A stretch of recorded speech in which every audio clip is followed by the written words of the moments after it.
Hey, everybody, welcome to the Jim Masters Show. I'm your host. Good to have you with us. Another great show in store and another spectacular guest. This spectacular guest is joining us from a beautiful part of America, Salt Lake City, Utah. It's so great to have you here, Kimile Pendleton. You are an inspiration to many. I've been really doing some deep dives in terms of why you do what you do. You are very, very gifted, and it's a pleasure to have you with us on the show. Thank you. I really appreciate being here. I'm honored to be here. Well, the pleasure is all mine. We've had so many wonderful things to talk about. We've got a new book that we're going to talk about as well. But you are a professional intuitive counselor, healer, author, and a lot of other things that fall under that heading. Tell us about the work you do, but also tell us what inspired you to want to do this beautiful work. Well, I love working with people, and I did grow up in a dysfunctional home, but I feel like my family was kind of my first clients. But I had an intuitive ability since I was little, and I didn't know what I was doing, but I could feel people's pain. I could feel their emotions, and I thought I killed a man when I was 14, and we were farmers. My dad worked at Geneva. We didn't talk. Nobody did therapy, but I ran him over accidentally on the farm, and I didn't know what I was doing. I had a 2-minute lesson on the tractor, and they rush him away, and I'm just left just frozen. So it was really out of that trauma that I had to sort out, that I wasn't a bad person. But for 2 years, I didn't talk about it. I didn't bring it up because I just burst into tears. So I, for 2 years, believed that I had killed this guy. And I finally got the courage up. I went to my dad. He's watching the Raiders. He loved the football Raiders. And I just said, where is that guy buried? I wanted to, go pay my respects. And he said, who are you talking about? And I said, the man I ran over, the guy I killed. He said, oh, you didn't kill him. And I said, I didn't kill him. And so I literally believed for 2 years that I had killed this guy. And that 2 years of my life, I was constantly in prayer. I felt like I hear sirens, the police are going to come and get me. I really did not know what to do. And I was going to my bishop. I was raised Mormon. I'm recovering Mormon now. But I literally did not know what to do with myself. So I was creating some sort of trauma with myself daily. And I was grieving and crying all the time. So that's really why I started actually working with people, because I was living a lie. I was I didn't know I didn't kill this guy, but I thought I did. And so if I did that, then I'm a killer. I'm a monster, and I think we all make these assumptions at the end of some sort of trauma growing up that we are that, whatever. So that's kind of how I help people. I help clear their past lies and their trauma that they've been living. They're pretending they're something they're really not. A lot of people do that. And a lot of times it's those outside influences that cause us to follow that path. And that's negative self-talk and you can't do it and don't even try it and you're not worthy of it. And a lot of times also we are caretakers. We are taking care of everybody else's needs, making sure everybody else has what they need so they have a joyful life. And then you'll take a minute to look in the mirror and you're like, who am I looking at? Who is that? I don't recognize that person. I'm so busy making sure the world is okay. And then when your world is not okay, sometimes Mm, you get frustrated because your phone's not ringing. Nobody's checking in to see how you are because they always want you very to true. be taking care of them. Tell us about Yeah. working with people who are in those positions.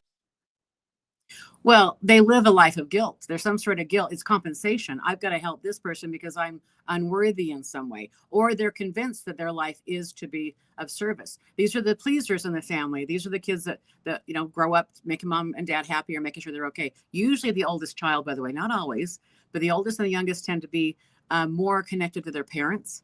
But these people have something they're compensating for, and they don't think that they're worth anything. So, how do you work with them to try to get through that? If they are the pleasers and they please at home, they please, on the job, that's just what they do and they put their selves aside and their life aside. How do you Yeah. work with them?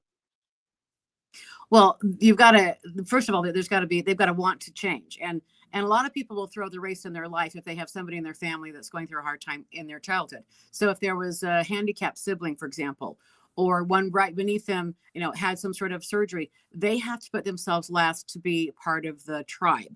And so when you have to set your needs aside for other people early on, you get used to that, and then they get used to that. So then you're praised for that. So you have to look at why it's a good idea, why it's the way I am is the right way to be.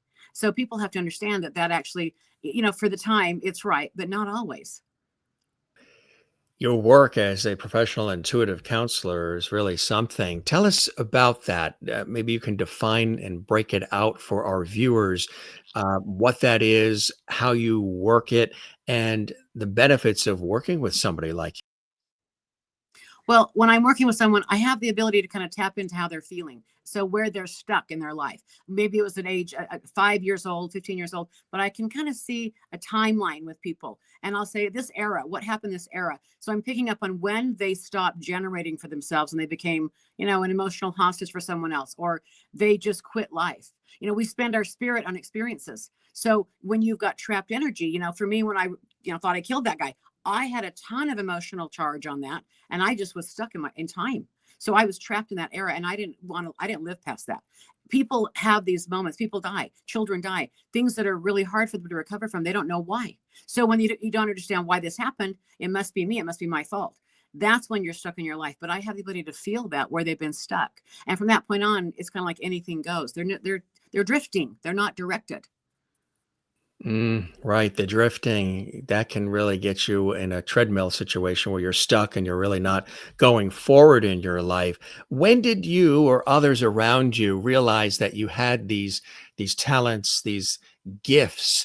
How early was this something? Did you realize this as a kid and then found ways to navigate into a world where you were able to express them and to help others along the way? Yeah, so I just would put my foot in my mouth when I was growing up. I would say things and my mother would be like, "Camille," but I just had feelings about people. And I would say, like, I called this old man, "You're really fresh." I didn't know what that meant, but I knew he was, kissing his granddaughters or whatever. It was kind of weird, but I could feel things and I would say things that just got me in trouble. But I didn't recognize that I had something going on until in my 20s. And I had this dream. I was told, go to California, move to California. I was a paralegal for the government here, first paralegal ever hired at the Treasury office, and I quit my job promptly and went to California on a direction from a prayer. And I'm like, okay, God, I'm out here. What do I do? I'll push on the gas. You steer the wheel. I ended up getting a job my first day out there. I was walking around to attorneys' offices, red stilettos, a V-neck dress, and I said, I need a job. And they said, we got to mail in a resume. This guy behind me said, I'll hire you. So he did. He hired me, and I was working in Newport Beach the next day. And then from that point on, a series of serendipitous events. I met some people that actually put me in a training on where I learned how to clear people's trauma, clear their past energy spend. Right. So it's soul retrieval is what it's called.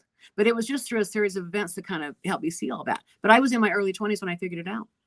It was in your early 20s, which is a Mhm. good time because then again, you're sort of on your way and you're finding your path. And you really, over the 30 plus years, you've dedicated your career to fostering personal growth and healing in individuals, but also families and communities too. Tell us Yeah. how you do that work. Well, I founded a nonprofit called Heal the Family Foundation. And so children that can't afford me, families that can't afford me, I help them recover from military loss or any sort of dysfunction. A lot of kids have gone through abuse and there's divorce and stuff. But I do work with families, nonprofit. I get donations for them. And I just try to be aware in the community. And so I've gone into random, streets with a camera guy, and it's like random readings with Camille. And I just walk up to people and I just tap in and feel what I feel and tell them. And they're, this girl was pregnant. And I said, do not have an abortion. You're supposed to have this baby. And I was supposed to be for fun, and it was turned into serious. But I kind of say these things. So she burst into tears. How did you know? Mm. So I mean, I've got all these moments where I just feel like it's like, pick up your bed and walk with me. Let's just go talk to people. And I just try and keep it real and pretty genuine. I'm not scripted, but I really do have a way of helping people clear their confusion so they can see and they can focus on what they need to do. Look, things are happening for us, not to us. Our life is directed to kind of help us. We're not all doomed, but if you think you're doomed, if you don't feel safe, then that's how you live your life. You feel shut down. And the people that are shut down have something to offer. They just don't remember. What about if somebody is resistant, meaning oh, I've got this. Don't worry about me. I can do it, or I don't need any help. I always say one of the great investments you can ever make is in yourself. So if Agreed. you have somebody that's saying, "Oh, I don't. This is bootstraps up, stiff upper lip, we'll go through." But then when they're alone, they know that doesn't really work. It sounds good, and maybe it works for a while, Yeah. and then everything unravels. What do you say to that person who's you have to sort of penetrate that iron wall first? depending on the situation, like if they're facing some sort of court issue or divorce or a relationship challenge, that person's going to get left because they're not really processing. I just say, good, you are independent. I validate where they're at. I applaud them for their strength, but I let them know that I'm not someone that's going to harm them. I'm not going to use their emotion against them, and I'm not going to judge them for whatever they've gone through. And so whatever, they're protecting themselves from really isn't in the present time. It's from their past. Right now, a lot of people are going through a lot of things. It seems like in the last few years, the world has been turned upside down and things are no longer recognizable. Swift change, and some people are good with change. They thrive on change, and others, they're not so good with change. Um, what do you say to people right now who just feel very overwhelmed by things that they feel they can't control, change, or even deal with? I would imagine there's been a lot of folks you've worked with over the last couple of years, especially, who feel very overwhelmed by just turn on the news and everything seems like there's disaster and, fire, flood, and famine everywhere. How do you work with those folks who just feel very overwhelmed, stuck, scared, fearful, and they don't know what's going to happen tomorrow? Well, for sure that's happening everywhere, and it's disillusionment. And so when the ground beneath your feet is shaking, you don't know where to turn. You do have yourself, okay? But you have to realize that all this stuff again is happening for us, not to us. And you need to wake up and be present. The fear is motivating. And so it's like, what is the fear trying to tell you? Don't be afraid of that. It's happening and there's nothing you can do about it. Correct. But what can you do? What do you have influence over? Let's focus on that, not the scary stuff that you have zero control over. You do have control over how you handle something. You do have control over how you can manage your mood. You can manage your relationships. What are you going to do to prevent the harm if it's coming your way? So you have a choice in an attitude or how you deal with it. And you do have some sort of domain. If whatever your domain is, tighten that up. Figure out what you can do and do that. What are some of the experiences that you've had that really stand out for you where I'm sure you've had situations where you've walked in a room and you can even read the room. You can feel negative energy, you can feel positive energy, you can feel who is being authentic and open and honest and who isn't necessarily. Tell us about what those experiences are like, and maybe you can share one or two with us. Sure. So I mean, I've done this for a long time. I've read a lot of people, but one really that stood out that ended up with a man going to prison. I had this young girl come to me. I'd never met her. She called me on a lunch hour and I said, come on in. She was hysterical. Her life was falling apart, all these things. And I just had this impression, her daughter's in trouble. And I didn't even know she had a daughter. But I said, I need to stop you because you're rambling. And she was crying. I said, look, all this, no, it doesn't matter. None of this matters. Your money trouble, your rant, whatever. What matters is your little girl. You have a little girl, yeah. How old? 4. Somebody's hurting her. And I knew I'm saying, I don't want to say this. I don't want to say this. I knew saying that, of course, I'm going to have a visceral reaction. How dare you? Whatever. She was mad at me. I said, look, all I'm telling you is something's wrong. I feel like she's being harmed. And I feel like it's the dad. And he was with her at that moment. Well, so he has been sexually abusing her. And she didn't know what to do. And I said, I'm not sure what to tell you either. I just know what I'm feeling. And I just have to tell you because I would be remiss if I did not. And I would not forgive myself. Well, she left that session. And then she called me. What do I do? I said, ask him. And so she asked the guy, are you hurting our daughter? Are you molesting our daughter? Of course not. No. Well, we knew he'd say that. So I said, well, see if you'll take a lie detector. I mean, I didn't know what to tell her. I just knew that was happening. So he said, sure, I will. Well, long story short, within a week of that, the little girl from the back seat started sharing with mommy what daddy's going through and how she has to help him. And I'm not going to go graphic here, but basically admitted that daddy was molesting her.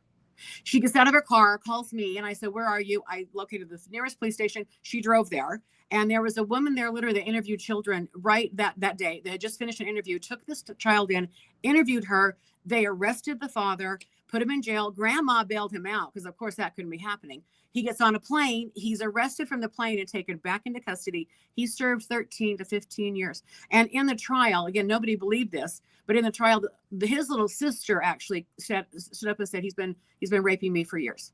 So this is a really bad guy. And so that vibe hit me, and they credit me with saving her life. I mean, these people are dear, dear friends of mine to this day.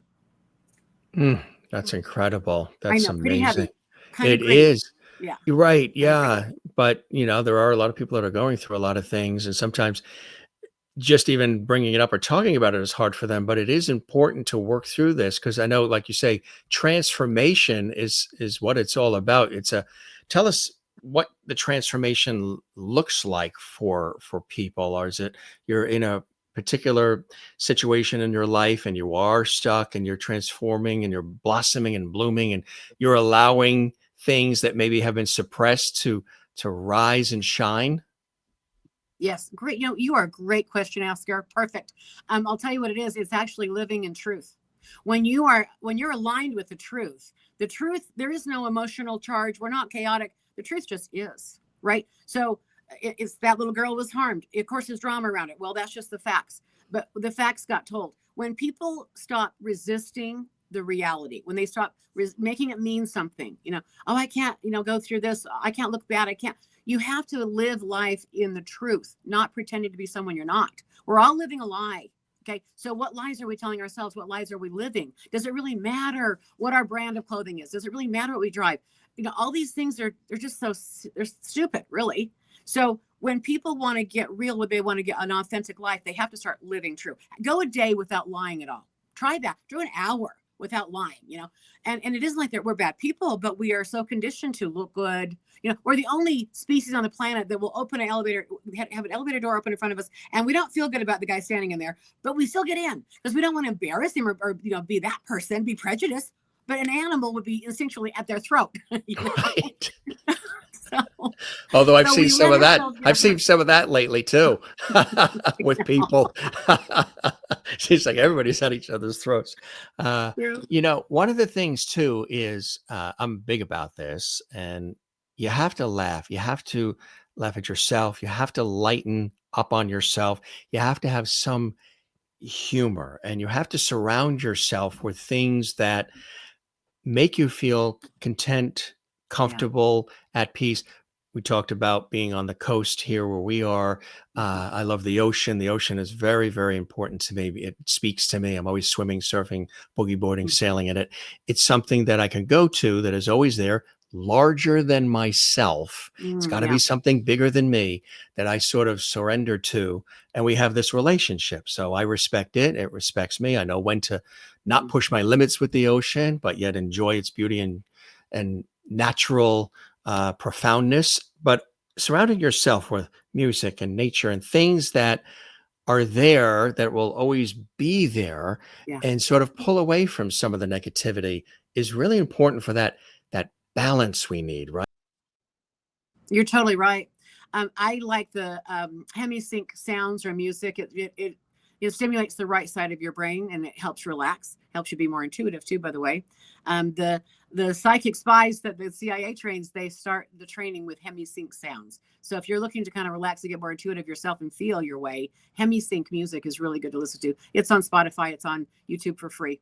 But it is important to kind of have a balance with maintaining some sort of status quo so that things are not all upheaval. I'm a big prayer. I pray with people. I pray over people. I deliver negative energies off people. I mean, I believe in that higher power for me. That's my water, And I feel like when people are at their end, when they're at a place where they just have no hope, that's what they need to have so they can just surrender that to something bigger than them, like you said, whatever that is. Absolutely. So that's a go-to for you. What are some other go-tos for you? People probably saying, what does she do to balance? What does she do, the expert, to stay calm and to stay centered? My daily routine, I will wake up, sunrise, naked eyes. I don't stare at the sun, but it's the only time I get that red light from natural sun. And I will stand there for 15 minutes. I might stretch and exercise a little bit, get that natural, energy in my cells. And then I'm talking to God. I am talking to spirit. I'm talking to that sunshine. I am just like, okay, Lord, show me what I need to do today. Give me the inspiration. That's my number one thing I do. I have a cold plunge just to kind of de-inflame my body. But I really believe in brain focus, and I take MCT oil from my brain. I do omega oils mostly if I can, whatever I can. But I do think getting your brain on track, your brain has to be firing. You've got to be connected. And I really avoid any substance that is going to take me out of being present. Most people live their life escaping reality. I can't. I mean, I can do a tenth of something and I'm out, I'm off the moon. So I really have to maintain my sobriety. I try to avoid too many sugars, too many stimulants. I do a little caffeine once in a while, but I really try and stay connected. And that's not easy. It's not easy with some people that are just going through so much. But when I have those moments when people are really a lot, I breathe, I meditate. And so that's my evening ritual is I'll meditate. I wear the blue black glasses. I try to get my natural hormones calmed down and I get myself in a state of relaxation. I do track my sleep. I make sure I'm in a really good deep REM sleep, but I make sure I can unplug and I'm not always stimulated. Look, I'm feeling things all the time. So I learned this when I was 20. I had to just somehow detach and I would walk. I would go in the ocean.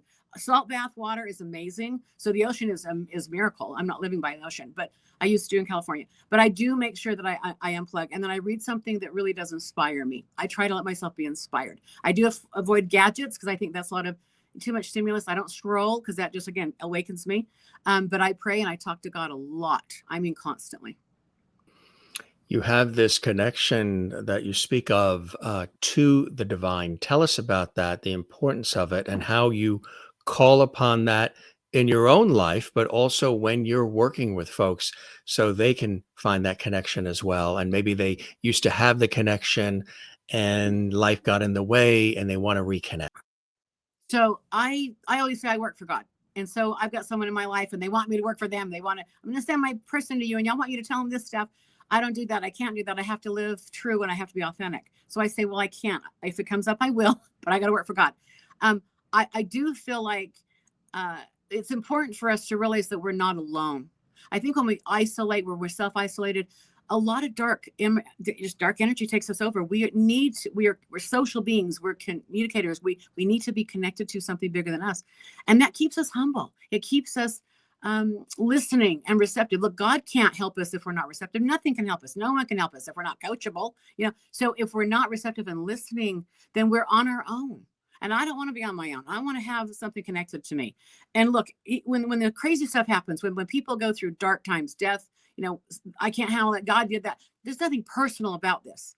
Something you're supposed to learn from that horrible experience. And again, is it being done to you or for you? But as long as you think you're the victim of it, and this is hard to say to people, my child just got murdered. I got it. I've got a client right now. Her child was murdered he was ganged up on and beat up in high school. Big lawsuit here. Again, I'm dealing with this. So, but was it done to you or for you? Well, it's hard to tell that person that. But if I don't say that to them, are they going to move past this? Or are they going to be stuck in that? I don't want people stuck in their trauma anymore. That's my job, is to help them get out of it. So what is it why was this supposed to happen? Why was this a good idea? Well, Kimile, it's not a good idea. Okay. But you got to look at, got to tell me what was going on for that person. We cannot want for others what they don't want for themselves. We are not in charge of other people, even our own children. We're glorified babysitters, We really are. It's amazing when you think about it. And sometimes we get in our own way, but also a lot of people they're chasing things that have nothing to do with them, not even representing who they are. There's a lot of celebrity chasing. There's a lot of chasing of things that maybe are not necessarily in tune with who that person is. The big car, the big house, like you say, the superficial things that may show the neighbors that you've got that, but now you've got those payments you can't afford to keep that up. So culturally, sometimes a lot of that gets in the way. We've got a lot of things that are jammed in our face, a lot of things that are told, you should wear this and do this and be this, and you should be on top of a mountain while you're swimming with the seals. You're supposed to be an expert at this while you're doing that. And sometimes that can really affect how they feel about themselves, because there's no possible way that you can do everything at the same time. You have this wonderful community as well that I think is something that we can define for our viewers: healers and seekers. And you've got this wonderful community of people that work with you. Tell us about what a healer is, a seeker is, and this community you've developed. Well, I think a healer and a seeker is anybody, frankly. And when you're talking about living for others' approval, that's what you're talking about with all the glitz and glamour and the trappings of materialism. All of us like that stuff. But if that's who you are, if that's who defines you, you're in trouble, because you have to some point, end that racket, end that game, and start living true and authentic. And sometimes bad things happen, something happens to wake you up out of that trance that this is my goal. The glitter is what I need. No, the authenticity is what you need. The truth is what you need about who you really are. And a lot of people will come to me and say, like, this lightning strike moment just happened in my life, and they're no longer the same. They can't be the same. They're paralyzed. They've got, someone, their family member's dead. Like, they have to reinvent themselves. So anybody at any time, whatever they're going through, can stop the game, stop living the lie, and start becoming authentic and connected to source. So I think we all are healers. We're healers of ourselves. We have to be. Look, we are in a mental health crisis on this planet, and there's not enough, mental health therapy. We really have to start dealing with ourselves. And I think the simplest version of that is just get to the truth. What is the truth about you, about what you've done, about what people have done to you? Just get rid of all of that, and then start living true to what you're meant to do. We all have a calling. Like, I know my calling is to set people free. Whatever their pain is, I can be with their pain. I can help them get free of their pain. That's my calling. People experience the presence of the divine when they sit with me, and then destiny gets honored. Whatever that destiny is, like that little girl got freedom. I changed her life. I've never met her. Okay. So, but it's like, we all have something we're supposed to do. Will we let ourselves be that big? I look at that moment and go, how the heck did I didn't. I was just willing.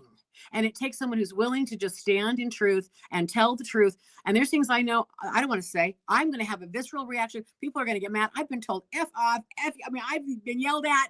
I'm like, I know, I'm so sorry, but I can't not speak the truth. Like, I know me now.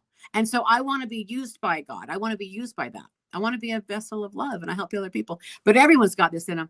We're all supposed to be connected, When you say that, it's really fascinating too, because even you have touched into elements of yourself that you didn't might possibly recognize in doing this work. How have you grown along the way as you're helping other people grow? I have faced so many fears. I too was a pleaser when I grew up. I want to make everybody happy. And then I had so many losses, and so many things happened to me that are in my book. I've got a book, but all this stuff happened, and I realized none of that matters. Like, when I thought I had killed a guy, what mattered was trying to redeem my soul. And I was early. I was 16, 14, trying to figure out how to not go to hell. Okay. Like, I started searching early on. So I can see how my life, it usually turns out like it's conspiring in my favor. I'm supposed to be who I'm supposed to be. And God doesn't make it like, I'm not supposed to be an accountant. I'm supposed to do exactly what I'm doing. And I just keep doing that to the best of my ability, wax on, wax off. But it really is a matter of just trusting what has happened in the past. And why would I think that I'm really going to be hurt by this? I've thought, oh my gosh, I'm going to say the wrong thing to somebody. I'm going to go out and have slashed tires or something. I don't know. My brain goes into that. And then I'm like, you know what, God, whatever's supposed to happen, I'm working for you. Just you take care of me. That's how I mark it. God, just send me people. Make my phone ring, Lord. That's it. Have you ever had experiences where you got these intuitive feelings, these vibes that about an individual, about a scenario that scared you, that you were almost afraid to tell, but you did tell them because it helps them so they can grow and experience whatever it is they're going to experience? But has it ever become, because it's always on, Yes. have you found ways to turn it off, or is it something that's always in you? And how do you work through that? It's almost like your radar is always going and you're getting these vibes and feelings, and Yeah. you can pick up negativity, you can pick up different things that might be important information for somebody, but it's a matter of how you display it and tell it to them. Tell us about how that works. The one time that I was pretty scared, I used to do parties. I would go to people's houses, and I would sit in a room, and people would come to me one at a time, and I do a little read on them and tell them some stuff. Mostly this was fun, entertainment. But there's this one time this man came in the room, sat in front of me, didn't say a word. I'm asking, what's your name? Didn't even say a word, just stared at me. And I knew that this man had done something really, really bad. And he's kind of a wolf among sheep. And I knew this girl that was dating him, that had hired me for the party. And I knew that if I said to him that I know you've either killed somebody or someone, you've hurt somebody badly, I was maybe next. So I just thought, okay, Lord, and I just had this sense, just chat him up, just go surface on the guy. If he knew I could see him, if he knew I was going to be next, possibly.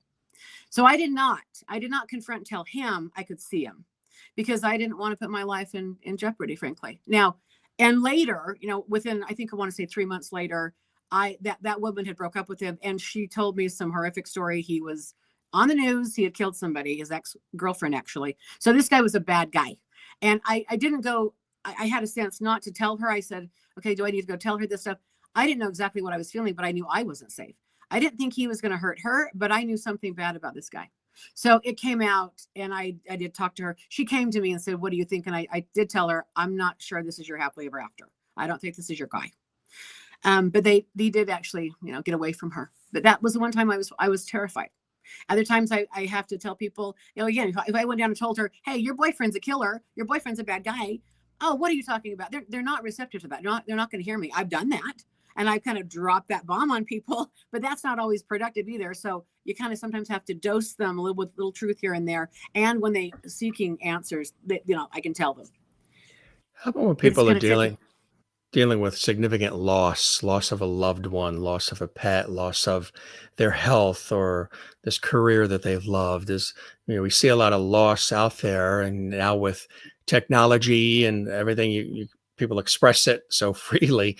Um, when somebody is in this situation where significant losses, and it's maybe loss after loss, is in their life, how do you work with them to sort of lift out of, not forget ever what they've lost or the person or whatever it may be, but work through it and not let it keep you locked in cement? When people are dealing with loss, the most important thing is not to stay isolated for way too long. Of course, you need isolation time to grieve and cry, but you must carry the burden with other people, or it can weigh you down for a long time, a lifetime, literally. So I tell people after the funeral, after the, potato salad and stuff, you need to continue to reach out and communicate about it. Some people go, I don't want to hear about this anymore. I can't hear you cry about your whatever anymore. But you need to find a new tribe, find a grief circle, find a counselor that doesn't mind hearing about how much you miss your wife for 5 years. You need to share the pain. If you isolate too long, I'm telling you, it can make you sick, because people are they're in their own with their own pain. They've got to unburden it. And I don't think people unburden unless they are really listened to and somebody understands them. This is why we're social beings. We need each other. I wanted to do a program with military where military listened to military, because some of these secrets you can't share with counselors. I've had military men can't tell me things. Well, then let's find a committed listener. Let's get a committed listener who's a former military that you can share all the truth to, because that's going to be eating at you and your soul. But you have to find a community. It's critical, because you're dead now. When they die, you died. You've got to relive. You've got to live with somebody, with a new community somehow. And that's the most important thing. And also keep a calendar, like have social events, get up and do your workout. Don't quit your life and just stay alone. Isolation is the killer in any sort of difficult situation. Community heals. Community heals. Absolutely right. Through all of this extraordinary work you've done all these decades and continue to do, you've penned this wonderful book, and congratulations, Reframing Your Life, a guide to becoming invincible. And we always think Superman, Spider-Man, they're invincible, but we can be too. Tell us what inspired you to write the book. Congratulations on it. And sprinkle in a little bit about the book and how people can benefit from reading it. So in the book, I detail the way we frame our life. Again, if it happened to me or for me. So where are you living in that frame? Where are you stuck in that frame? Because you want to reframe your experiences. What if your parents' divorce wasn't your fault when you were 5? What did you make up when all these bad things happened about you or about life that stopped you? So I go through how we get upset. We live our life upset or with disagreements with people, how to fix that. And then if you're in a quandary, I'm damned if I do, I'm damned if I don't know how to make decisions. We get paralyzed with choices. I have a chapter on that, on how to really get yourself motivated in a direction. And then also, what is trauma? How does trauma manifest in my life? Do I have trauma? So it's a good inquiry for yourself to go through, like a self-help, to see where you are stuck. And I have solutions for that in the book and examples. Was the book written for somebody in mind? Did you have a particular reader in mind, or could anybody dealing with anything at any point in their life really gain from reading Reframing Your Life? Honestly, it was written for anybody going through difficult life circumstances that are having a hard time processing it and understanding why it happened. So it was basically for my clients. When you wrote it or came up with the idea, what was the initial trigger, that inspiration that said, you know what, it's time for this book? And was this something that you had been writing along the way a little bit? You know, some people it takes them 10 years to get a book done because they're always writing and tweaking and perfecting. When did you first get that inspiration to write it? And tell us about the writing process. So it did take me a few years to compile exactly what I wanted to say and then get the right examples from like real clients experiences, because I wanted to show people hope. I had so many clients that were going through a real difficult time in 2000. It was a few years back. And I just thought, if I could write it for those people that are really, life is really hitting them hard, just to give them a glimmer of hope. If you can reframe this, if you can see that you don't have to get stuck, that your soul doesn't have to get trapped here, there is something after this. But a lot of people, I mean, most of my people that come see me, they have something that they haven't ever recovered from. They can't recover from it. And so I had some pretty heavy things happen with some clients, and I wanted them to get hope that they could actually recover and live again. That's so important. It really is. And a lot of times people don't feel like that's going to be the case. But Yeah. when they hear somebody like you, who's very open about things you've been through in your own life, you know, Yeah. you walk the walk, you talk the talk. I think that's so important. You're not just somebody who's an expert or just writing a book because it's in Mhm. vogue. You're sharing these important Yeah. techniques and methodologies and these things that can really people can you can't hold their hand, but you can guide them and show Right. them things that they can do. So when Camille is not in the room with them or on the phone or online with them, they can call upon things in the book, things you've said. Oh, I remember that's right. When Camille said, when this happens, I should approach Yeah. it this way. That's what you want to do. You want to impart this information into the lives of people so they can call upon what you've said without you having to hold their hand, right? Correct. That's exactly right. And I want them to realize that they're empowered. We don't always have access when power is out, who we're going to call. We don't always have access to an expert or even our online anything. We have to at some point get our own internal directive, our own internal identity. And I always say again, what if nothing's wrong here? What if this is exactly how it's supposed to be? I don't like it, but what if nothing's wrong here? And I'm supposed to go, okay, if this is how it's supposed to be, what am I supposed to learn from this? But the minute we resist the reality, I'm telling you, it sticks. So whatever I'm going to resist is going to stick longer. I want the truth told faster. That's one of my things I say is tell the truth faster. You get over your fights faster, because people, they're in fights and they're mad at each other, but they know the truth. They just want to fight. So I don't have time to do that kind of BS. I'm all about getting to the truth, whatever it is. And I live my life where I want nothing to stop me. I was stopped for 2 years. I was suicidal for 2 years, thinking I was a horrible person. When I realized that I did not kill that guy, I'm telling you, it was like the clouds open. I heard song. I just realized I don't have to punish myself anymore. And I really do try to just be honest and as authentic as possible all the time. That's like the key. It's full circle with the conversation with that, because that's what you have to be in order to feel the effects of reframing and growing and transforming, right? First, Yeah. you have to have the facade and everything eliminated, reduced, even if you have to do it slowly, what have you, just do it. And then that reframing will be able to occur, which is what your hope is for everybody, right? You nailed it. You totally nailed it. You are the best interviewer, I swear. I love you. We love you back. Well, I'm a Oh, Libra, thank you. so Libras are balance and harmony, that whole thing. Love it. That's Uh, right. it's levity, right? We said levity on the show. Yeah, I get it. I've always gotten it. I've gotten this since I was a kid. I understand it. I'm big into the human connection, and Yeah. I'm big into emotional intelligence and compassion and empathy, and Yeah. doing the right thing and helping. And you just have to take time sometimes to do it for yourself as well, as much as you do it for others, because sometimes Yep. you can get stuck in doing it for everybody all the time. What are some of those blessings and joys that you continue to get yourself from doing this work while helping others? I get the connection. I feel so supported. And it's interesting because I have a little side thing too. Like things come to me that I'm supposed to give other people. Like I get furniture and I'm like, well, who's this supposed to go to? And then someone walks in my life and I'm like, I have exactly what you need. Or it's just crazy Isn't stuff that's been going that on for years, kind of incredible? weirdly. Yeah, Yeah. right? Yeah. I Yeah. have exactly It's what you amazing. need. That's Yeah. fantastic. You know, you've taken this even beyond writing the book and talking about it and having the consultations with people and all, which I think is really cool, which is this. Tell us about this. My podcast. Okay. I started this about a year ago and I just tell my stories. I just do a weekly podcast. It's on Spotify, Apple. I mean, it's on wherever you get podcast. But Yeah. I just tell the truth is what I do. I share my experiences with clients of what I've gone through and the wins and just things that have happened. So it's just my little share time, frankly.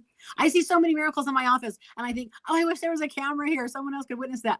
It's those aha moments, like when clients go, oh my gosh, I have been totally thinking that my dad left me. My dad left he went to rehab, but I thought he left me when I was 7. Oh my God, that changed that little girl's life I'm working with. So many things that just when people start seeing the truth does truly set us free. So those are the moments I'm sharing on my podcast. What do you see as the future of this kind of work? We're living in a technologically driven world and AI and all these other things where people Yeah. are starting to have fear whether or not that human connection, that feeling is actually going to still be maintained by all of us. I'll always do it. I'll always be trying my best, like you do, to keep connection. I love connection. I love conversation. I love connection. I love all of that. But how do you see the future of this work and being able to continue to reach people? My prayer for AI is this, that AI takes over the menial tasks of our life and it becomes streamlined and everyone is able to not live in survival. If AI could just take over the survival needs, fine. So we can all get self developed. We can all study and learn and become artists or whatever our true calling is. That's my prayer for AI. I too agree with you. I don't think AI is going to be able to replace the human connection. That to me is where I feel I'm busier than ever. I don't feel like I'm going to be obsolete by a machine. And I think people are going to find out, quickly that it's a little sterile, it's a little cold, it's not authentic, and they really do want that genuine human touch. But I want it to bring us to like more together as a human species than to separate us. And I think it can actually.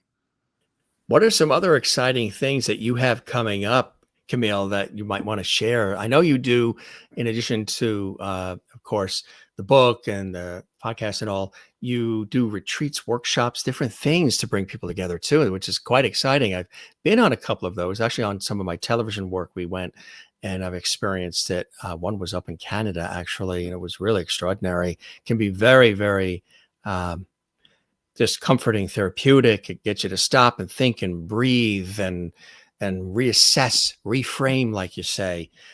Tell us about some things coming up you're excited about. I do those for individuals. And then I have one called Soulmate Second Chance. There's a lot of relationships that have gone through a lot and maybe they're empty nesters. And so it's like, would I do this again? Is this our second chance to start over? So I love working with couples. And so I do a retreat where we really just get down to the bones of everything and tell the truth. Look, if you're going to get divorced, it's time to just air it all out. And really risking and speaking truthfully with people gets you closer. It's going to bring you closer or you're going to break up. It's one of those two. But I promise you'll get off the fence when you do this work with me. But it's called Soulmate Second Chance, and I'm finally doing some retreats with couples. I do a program in my office, and it's a 3-month process, and we just tell the truth, whatever it is. And if they're going to get divorced, I insist that they leave with love. They still have a community with children. People mediate their stuff with me too, and I am more an advocate for the family and the community that they've established, and not to leave with some sort of pain. But really, the whole thing is just to get more authentic, tell the truth about you. It's not hard when people just, they've got to sit and ponder and feel and just tell the truth. A lot of confessions come out in that, right? Which is confidential, but I really honor the sacred process of getting to your truth. Which is so important. What would you say to somebody right now who's viewing this on the Jim Masters show and enjoying this conversation, and they're sort of riding along with us here on the wave, and they feel good now, but they're still afraid to put that one foot in front of the other to make it happen. And maybe they're really going through something very hard and very difficult that's been going on for either a long time Yeah. or something recent they're dealing with. What would you say to that person watching right now? That you matter, that it isn't all about other people. You truly matter in your life, and you know you're meant for something greater than this, but you need to dare to hope again. You're probably in a safe place. You understand this. The devil, we know, this is okay. But in a way, you're lying to yourself. You're selling out. And if you just told the truth to yourself, whatever that is, write it down, shred it, burn it, but just don't lie to you anymore. And I promise you this, I promise that if you just tell the truth to yourself and you want freedom from whatever this is, whatever albatross around your throat this is, you need to say, God, universe, spirit, whatever, higher power, I would love to be delivered from this, and I am willing. I'm willing to experience a whole new life. But be willing for change to happen. And when change starts happening, don't resist it. Don't flee. Stay with it. Believe in yourself. You matter. Your feelings matter. What you want in your life matters. What you want in your life matters. So beautifully said and so true. Coming to us from Salt Lake City, Utah, USA, Kimile Pendleton is here, and she's inspiring us and making us think and reframe the way we look at our lives. And she's the author of this really popular book. It is becoming critically acclaimed. I'm sure it's going to be a bestseller if it isn't already. And of course, she's here, there, and everywhere as well. Listen to some of these amazing stories as she shares. And of course, her website too is rich with content and information for you as well, gang. This was really a great conversation, something I think we all need from time to time. And I hope you enjoyed the time with me as much as I have with you. And that I always tell the guests we're going to keep the porch light on for them. So that porch light is on for you, Kimile. You're welcome back to the Jim Masters Show anytime to join us. And thanks to, of course, all of the folks watching and commenting and sharing as well. We appreciate them being with us. And yeah, I hope this was a blessing to you as well as it was to me, and you'll come see us again. I would love to. I've been honored. You are an incredible interviewer. I felt so comfortable. I feel like I could be authentically myself. Thank you. Thank you. Thank you. Just delightful. Thank you. Pleasure is all mine. The pleasure is all mine. One thing my father said when I was 7 years old, when you pick up these witticisms from parents, grandparents, relatives, 7 years old, my father originally from New York. I'm 7. He goes, and of course, I'm the 5th James, so it was Jimmy. This is sage advice, humorous, but sage. He says, Jimmy, now remember, anytime anybody says anything kind or nice to you, make sure that you always thank them for those words. Thank them for taking the time to say those kind words. Then ask them to please put those words in writing and address it management. It's brilliant. That's so brilliant. True, right? Yeah. I learned early. I watched, I listened, I soaked it all in early, Yeah. And you did.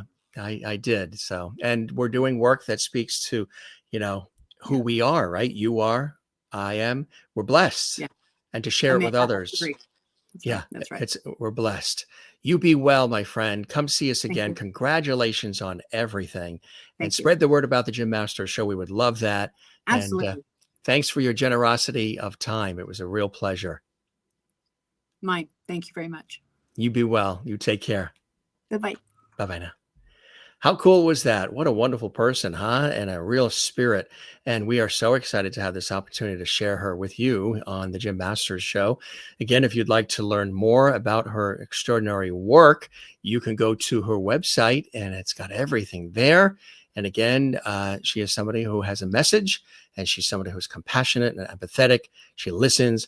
She deals, as she was mentioning, with some really riveting, life-changing cases too. I mean, cases that become legal and everything else. She's in the thick of that as well. Courtrooms, all kinds of stuff, trying to help people navigate relationships and divorce and family and children and homes and everything.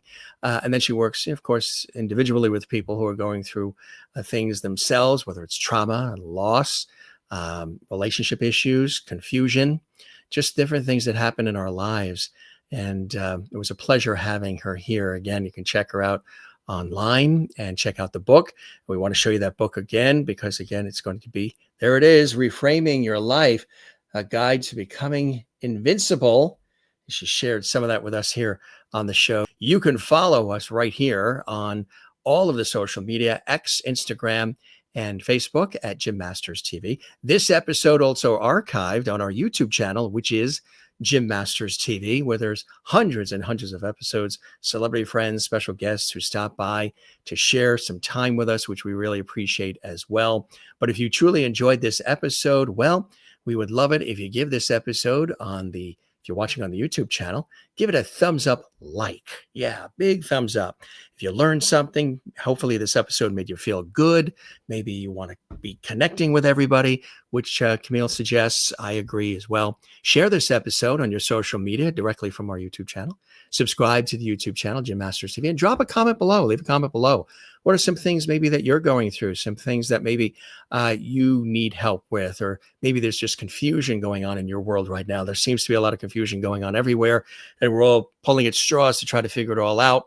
Well, when you have folks like Kimile who's there, who can help through various forms, whether it's through print or online and what have you, or even in person, those resources are there. I hope you enjoyed this episode. We're always looking for ways to inspire, connect with you, our faithful audience who's been with us year after year and episode after episode, all these amazing guests that we bring to life for all of you. And this is a celebrity entertainment lifestyle talk show series. So every episode, something different, unique, like a traditional talk show, not like an interview show, more like a talk show. Guests, where we have some real deep conversations and a lot of fun with them as well.